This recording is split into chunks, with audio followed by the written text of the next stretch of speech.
Hello everyone, my name is Apoorv Bapat. I welcome you all in ELEATION's ANSYS Basic to Professional Training program. Today in session 4 we are going to see how to solve 1D beam element subjected to tensile loading. So we'll start with recap in which we'll see what we have covered in session 3. So we have learned theory of 1D meshing, 1D element shapes, when to use 1D elements, about deformation, about axial stresses, about bending stresses, difference between deformation, deflection and displacement, material properties, Young's modulus, Poisson's ratio and material density. So today in session 4 we are going to see how to solve 1D beam problem subjected to tensile load in ANSYS workbench. So we are going to solve this problem on ANSYS workbench in today's session. So first we will have the analytical solution of this problem where we have calculated the values of stresses and value of deformation using the formula for stress, that is force upon area. For deformation, PL by AE, or you can say FL by AE, where these values have been taken, and we have found out that the stresses and the deformation values are 50.95 Newton per mm square and 0.12 mm respectively. So now we'll go step by step procedure on solving the complete process. So first is how to open ANSYS workbench. So to open ANSYS workbench, press window key and type workbench. It will start the process. So now you can see it has open ANSYS workbench.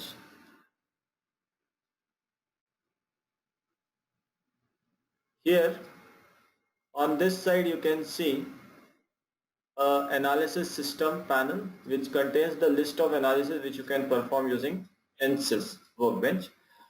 This is project schematic where you drag and drop the types of analysis you want to perform. From here you can drag and drop, and there are some other components. Directly you can mesh, you can do geometry editing, the single parts also you can do. So our next step is select static structural from analysis system. So to select static structural from analysis system, here you will find static structural. Either you select this, drag and drop here, or you simply can double click on it. So if I click, I can drag and drop it here, or if I double click, it will open it, the analysis system. So step 1 is done, step 2 is done. Now the step 3 is open engineering data and check whether the structural steel is added in material library or not. So to open engineering data, double click on engineering data. It will open ANSYS library. I'll show you how to change the material in next sessions. Right now we will see how to check whether the structural steel is assigned on my engineering data or not. So if you are able to see here structural steel, that means it's assigned here, and you can see here the values of density, tensile yield strength, compressive yield strength, tensile ultimate strength and other properties also. So with this our step 3 is completed. You can, from the top screen, you can close this engineering data and go back to project. Here you can go back to project.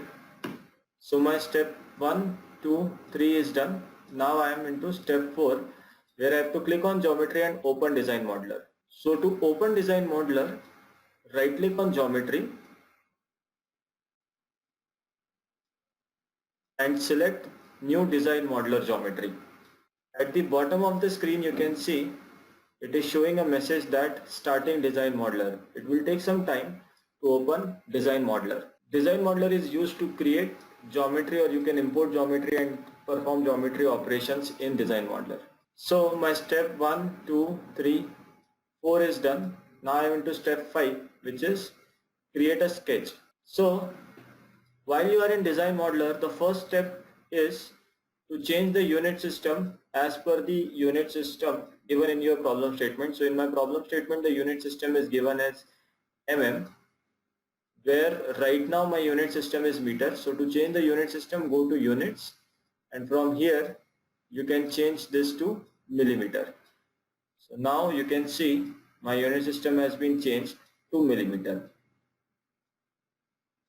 Then I will select a plane to create the sketch. So first I will select the plane from here. I will select XY plane.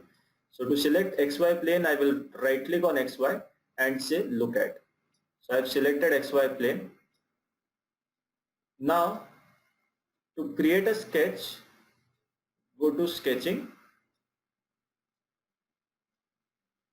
On sketching tab, you will find the first option under draw command. This is the draw command. This is the first option under draw command, which is line. So click here.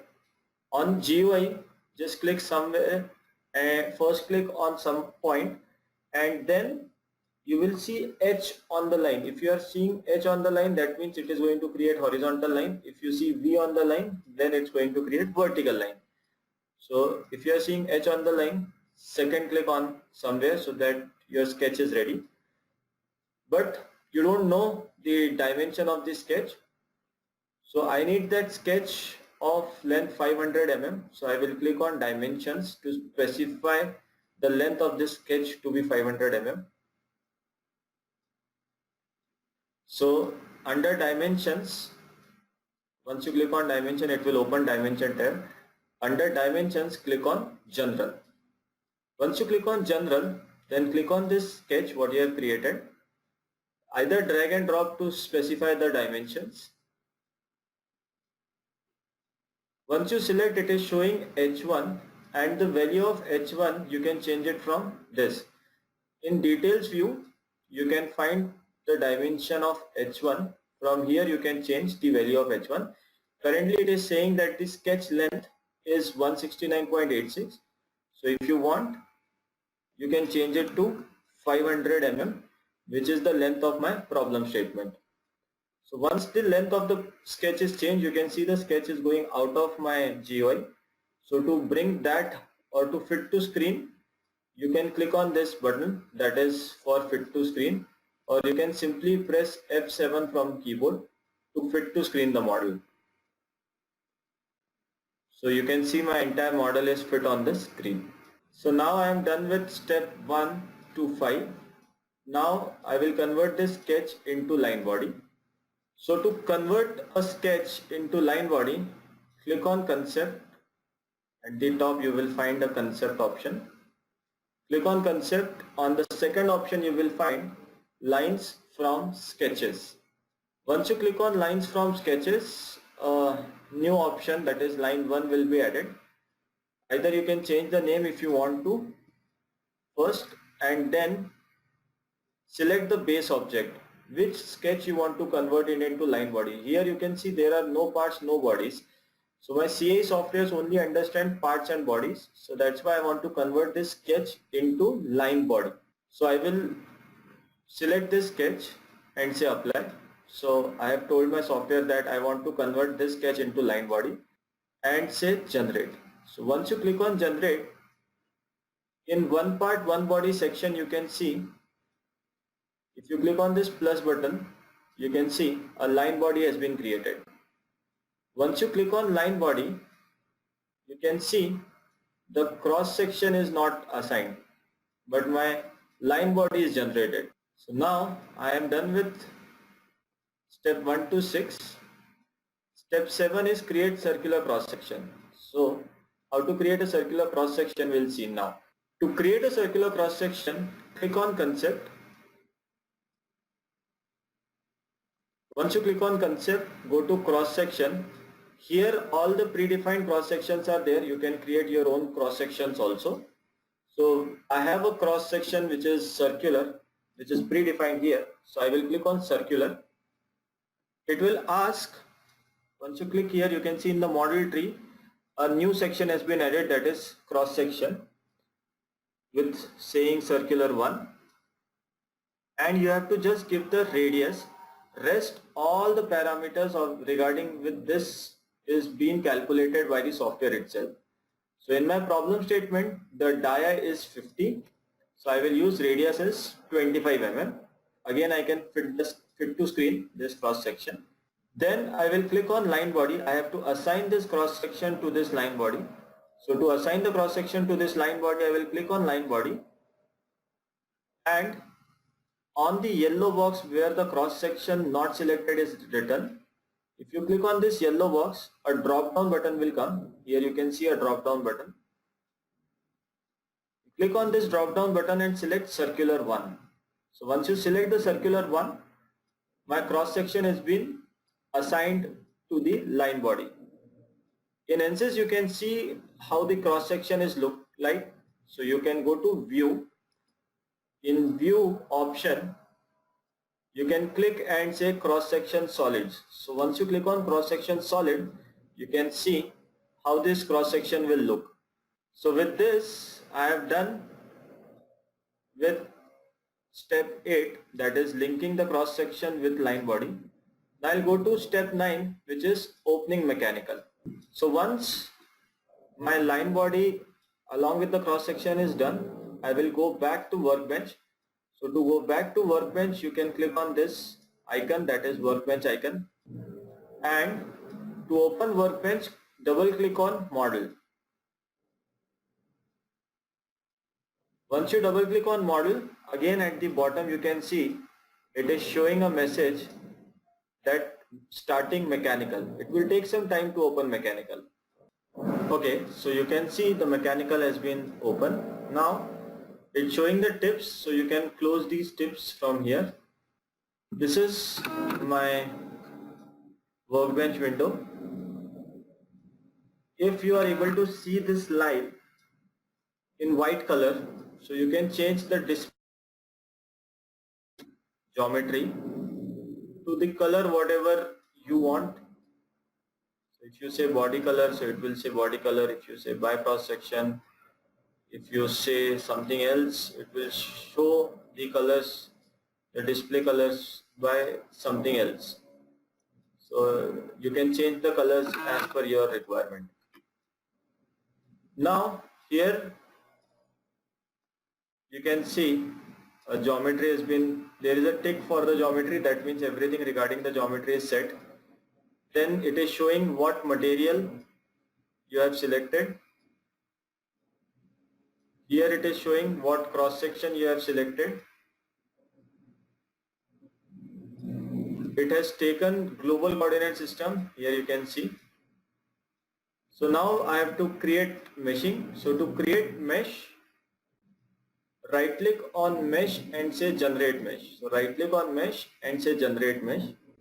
There are many parameters which you can change while doing meshing, which we are going to cover in further classes. So as of now we are just covering how you can generate the mesh directly. So my elements and nodes has been created. So to find out whether the elements are nodes created or not, you can click on these 3 icons. So the first icon is to select nodes. You can select nodes from this icon. Second is to select elements. You can say element faces. These are the element faces which you can select. Third is to select elements. You can see, you can select elements, whatever elements you want to select. So these are the 3 options. So I am done with step 10. Now I'll go to step 11, that is apply force. So to apply force on this model, select static structural and right click on it. So right click on static structural, insert force. So right click on static structural, go to insert. In insert you will find different things which you can add on the model. So in this problem statement we will select force. If you are able to see meshing and you want to turn the mesh off so that you can only see line body, so you can click on this button, so it will show you the line body. It will turn on and off mesh and only see the line body. Now I want to apply a force on this particular point. So to select this point, I will click on this icon. This is the option to select point. So I will select this point, select this option and click on this point. Once I select this point, then here in details of forces I will click on apply. So this point has been selected. Once the point has been selected, I will change the defined by option. You can define by vector also. I will define it by XYZ axis. So I will select component so that I can define it by XYZ axis. So I want to define it by X axis. So in X axis I will enter the value as 1 lakh Newton. So now you can see the force is applied in positive X direction. Now I am done with step 11. Now I will go to step 12, that is applying fixed support. To apply fixed support, again you have to click on static structural and right click on it. So right click and select fixed support. So right click on static structural, select insert, go to fixed support. Fixed support means you are constraining all 6 degrees of freedom.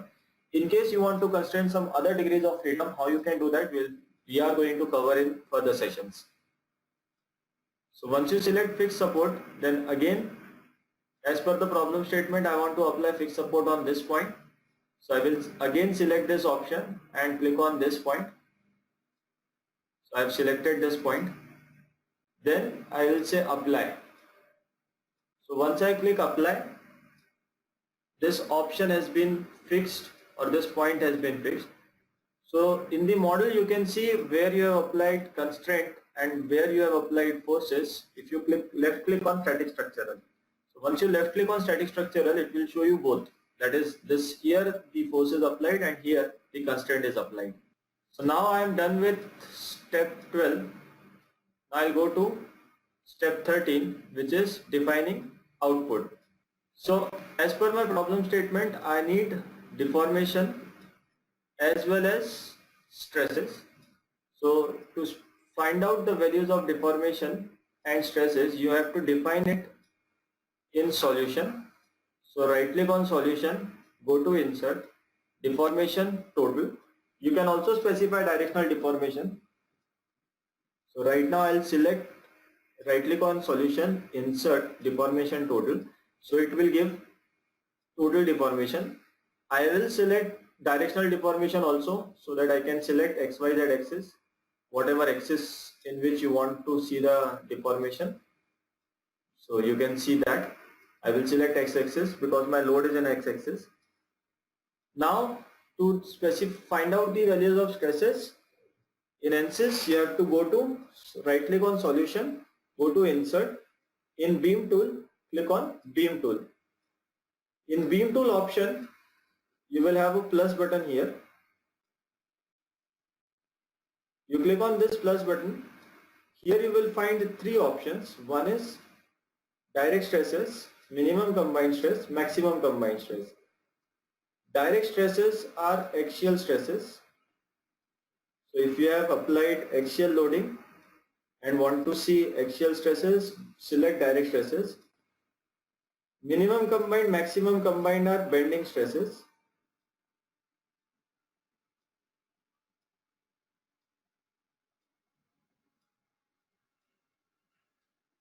So minimum combined stress is stress due to compressive load, or you can say compressive stresses. Maximum combined stress is stresses due to tensile load, or you can say it's a tensile stresses. These are compressive stresses. So if you apply load which is bending in nature, so you can use minimum and maximum to find the values of compressive stresses and tensile stresses. We'll see this in the further sessions. So right now we will select direct stresses while we see the results. So with this I am done with step 13. Now I'll go to step 14, which is solve. So once you define everything, now to solve this problem statement you have to click on solve button, or else you can right click on solution and click on solve. So either you can right click on solution and say solve, or you can click on this solve button. So once you click on solve, it will open a solver window. You can see here. It will take some time to solve, and once it's done it will show the results. So now I am done with step 14, that is I have solved the model. Now I will go to step 15, which is the last step. to see the deformation and axial stresses. So to see the deformation and axial stresses, either you click on directional deformation or total deformation, because this time the value is going to be same. You can see in both the cases the value is going to be same, because the entire deformation is in x-axis. Let's assume if you're not getting this value, and you have to first check what units are there. If it's in meter, then the value will be accordingly, so you can change it from here. You can change the units of display from here. If it's meter, it will show you something like this, so you can change it to millimeter or this, so that you can see this types of results. As I already told you, we are going to see axial stresses. So to see axial stresses, click on direct stresses. So once you click on direct stresses, you can see it is showing me the value of direct stresses along this length, which is 50.96. Again, if it's not MPa, means you are getting some value like this, you see this unit, it might be in some other unit system, so you change the unit system so that you get the proper answer. So with this, I have done till step 15, so all these steps are complete now. So now you can see the values of stresses is 50.95, which is analytically and by software both are coming same. Similarly, the value of deformation analytically and with the software is also coming the same. So analytically and software correlation has been set up with this. Before going, I'll show you the homework of session 4. So this is the first problem in which you have to create a square cross section and create a length of 100, force of 10,000. You have to find out the analytical stress, software stress, analytical deformation and software deformation. This is second problem with circular cross section, hollow square cross section with third problem, hollow circular cross section with fourth problem, C section with problem 5th, I section as problem 6th, Z section as problem 7th, L section as problem 8th, T section as problem 9th, and HUD section as problem 10th. So all these problems you will find on www.eleation.com. All these problem statements you will find on that website. So thank you very much for attending session 4. In session 5, we are going to see how to solve 1D beam problem subjected to compressive loading and along with change in the material. So once the material is changing, how you can add a material and how you can apply it. We are going to use aluminum alloy in the next problem. We will see how you can use aluminum alloy. Thank you very much, and if you have any queries or doubts, feel free to contact us via query@eleation.com, or you can visit www.eleation.com.